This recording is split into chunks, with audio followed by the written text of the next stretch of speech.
Okay, so coaching individuals on a team. So when I was writing out the notes today, one thing that I kind of thought might be an interesting place to start is um, how different it would be coaching someone in an individual sport versus a team sport. So one example that I thought of was George St. Pierre as an MMA fighter. That's a 1v1 sport. And all of his coaching, all of everything is super hyper individualized to him and his personal success.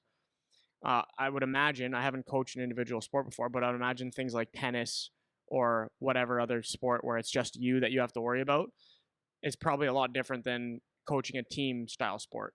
For So, sure, man. so I think a lot of the things we're going to talk about obviously will have crossover, but I just wanted to point that out to start. Is like keep in mind we're talking about a team coaching an individual in a team setting. So that's kind of the first thing that I wanted to lay out. So maybe you could start off. We talked about it a little bit last episode about having to coach an individual, but maybe you can just start with some opening remarks or opening thoughts on individual style coaching and kind of what you think about that in general, more Yeah. or less. Yeah, I think it's really important that everybody has a relation, or the coach has a relationship with every single kid on the team. Um, it's one thing to coach X's and O's. The team does this, the team does that, but it's very, very important. Goes a long way if every individual knows that they have one or two things, or just time from the coach that they spent and said, okay, here's what I think about your game.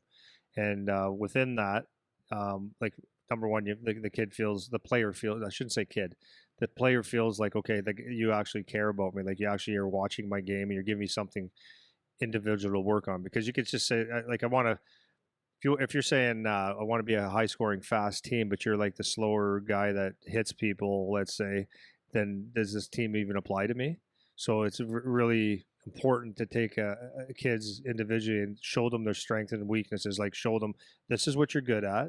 Keep doing this. This is where I'd like to see you improve, and talk to them and coach them through that, because now they know something applies to them. They're never left out, right? Yeah, I think one of the things that you mentioned, I think you kind of just said it in passing in the last episode too by accident, which is funny because we planned this out a while ago, and you ended up saying the same thing in the last episode just by accident. But you were talking about how like moments of development for kids happen with that coach player interaction. A Right. lot of them, A anyways. lot of them do, yeah. So if you're generically explaining things to a team, like obviously that's one way, and kids can develop a lot just from that alone. But I think the more impactful moments come on those that one-on-one situation, and it might not even be a hockey thing. It might just be like a conversation you have in passing.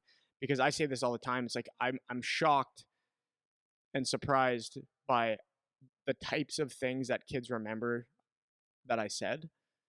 So it's like we'll have some conversation, and like 4 months later, 5 months later, a year and a half later, they'll recall something I said to them from so long ago that I just like threw out in Yeah, passing and thought nothing of. Like, because it was about them. yeah, right. Yeah, Where it's like it wasn't even important to me. Like it yeah, didn't even it meant nothing to me. I didn't even yeah, remember I said that. yeah. Maybe you know. Well, a good example was yesterday. I think it was yesterday. Days are running into each other when we were talking about when we had Adam speaking to the kids. He was a college player, and at the end of it, it was a general thing. This is my route. This is this. This is how it worked. This is how I got to college. This is my story. You guys, if you stick to it, all that stuff. And it was a general thing. And then I just wanted to put my 2 cents in, and I told them that, you know, everybody's in it as players. So this is the group, right? I said as players, because these kids really did care. Okay, right? No one's on the fast track on this one, but these players really do care, and they did really well this week. I was really proud of them. So I said, like, everyone's in a hurry to get to the fastest, to the highest level as fast as you can. And of course, everybody wants that. But I said, no one here is on that track. And that's okay. I said, because now you got a story of a couple times now where you've had someone come in and talk to you about that. It doesn't have to be that. You can still have success. Like, here's a 22-year-old kid that's got his school paid for. He's going to play for another 4 years for sure. Blah, blah, blah, blah, blah. So that's the general. So then I looked around, and I was trying to motivate them, I guess, if that's the word, that if you stick to this plan, it can work for you. So if I leave it at that, then everyone says, "Oh, then it can." But how could it work? Like, does it work for me? So that's where the magic comes in. So I looked at Jax, right? 6'4", big man. He's just getting into his body. So that's what I said to him. I know he could take a little bit of. He's a smart kid, right? So I know he could take us. I said, like Jax, for example. I know I could be honest with you. He goes, yeah. So you're a big boy. I said, you haven't hit your stride, but you're coming along good. And I said, I truly believe that you can be a kid that blossoms in the next couple of years. Like I truly believe that because then I said, look at how hard you're working, look at all the things you're improving on.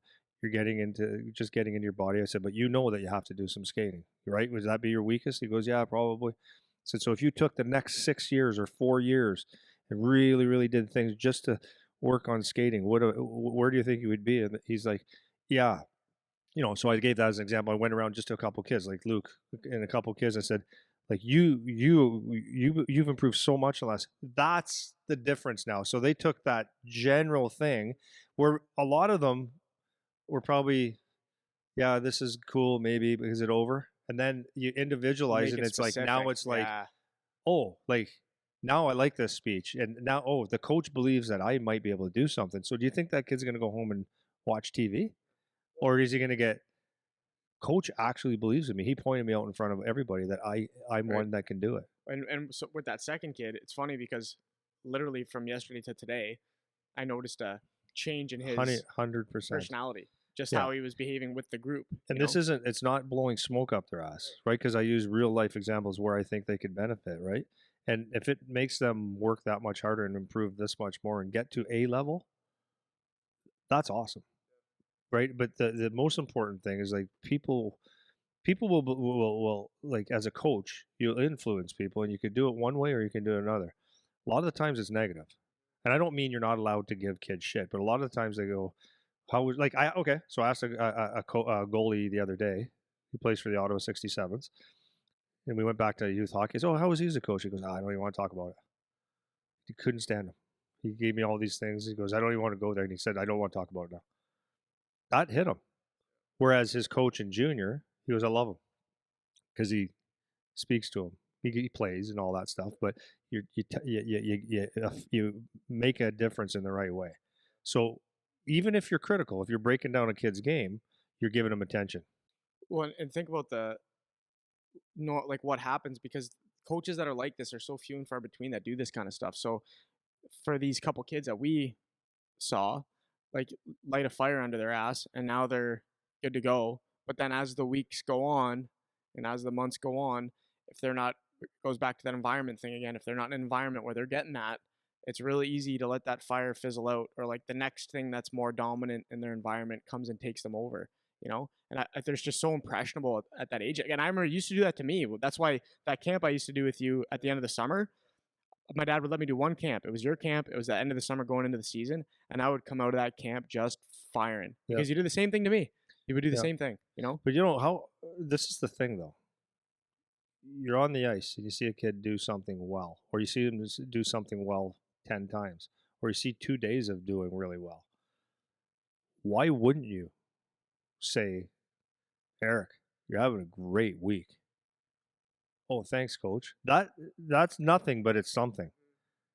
Coach recognized I had a good week, and yeah, I feel good, and it's not going to slow him down. I'll tell you that. Yeah, for No, sure. I don't lie. You don't lie. That's a You key don't too, lie because they can tell if you're because bullshitting. Right? if you're not having a good week, I will tell you. Say, hey, you're not on fire this week, man. Like, come on, let's go. You're recognizing. Oh, yeah, he realizes, or he's recognizing that I'm dogging it, Yeah, or whatever. yeah, absolutely.